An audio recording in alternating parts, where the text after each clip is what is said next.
Christian Audio, a division of Recorded Books, presents The Truth About Lies: Why Jesus is More Relevant Than You Think, by J. Mack Stiles.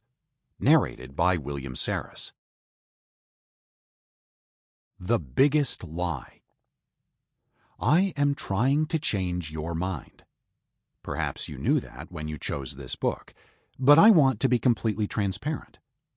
There's a sea of subliminal messages out there, all created by artificial intelligence in backrooms of tech companies, designed to keep you unaware of their persuasions. It's the deal we make, and for the most part, we're okay with it. It's fine when it comes to clicking on a video or buying some shampoo, but it's not how we should treat the big questions in life. And I am trying to persuade you about something far more significant than soap. I want to persuade you that Jesus is who he said he was, and that he has enormous relevance to your life. That's this book in a nutshell. Jesus is relevant. A little over 2,000 years ago, a man stepped off a small fishing boat and onto a stony beach. There was nothing impressive about the way he looked. A carpenter by trade, he likely had strong, calloused hands and forearms tanned by the Middle Eastern sun. He worked with his father. He lived near his siblings. He came from a parochial part of the country, a small settlement tucked away in the north, far away from the celebrity and politics of the capital. And yet, when this man stepped out of the boat and onto the beach, hundreds of people crowded round him. They jostled and shouted. They asked questions and wanted to get his attention. Neighbors and friends swapped rumors about him and the impossible things he did, stories of healing sickness with a few words and giving sight to the blind. Someone said he could change the weather. Others recounted his clashes with the religious leaders and his ability to hold an audience for hours. And everyone, it seemed, wanted a piece of the action. In all the chaos, a father stumbled through.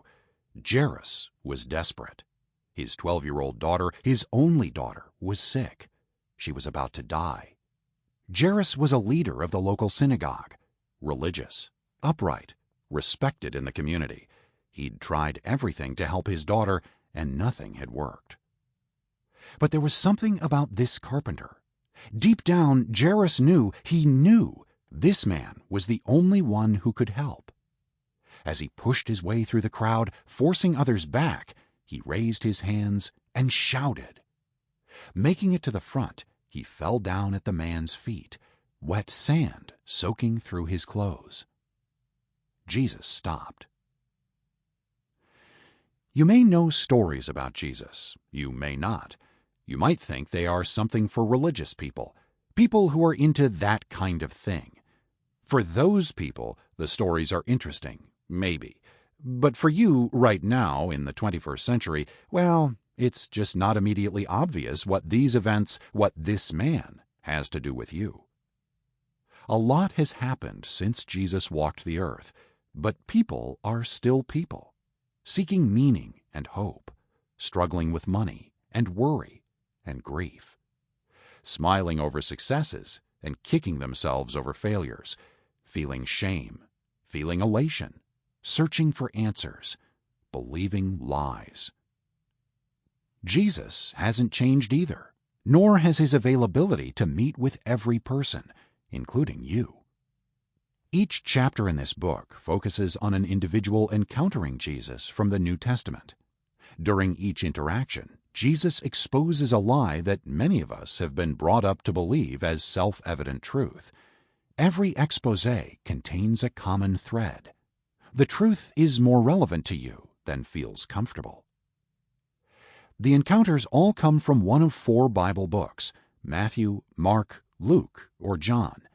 These accounts are biographies, recording Jesus' time on earth. The same story captured from 4 unique perspectives. And what they show runs to the heart of what it means to be human, for you, for me. Jesus meets our greatest need. We begin with Sarris, the desperate father on the stony beach. Lie 1. I don't matter to God. Sarris. Sample complete. Ready to continue?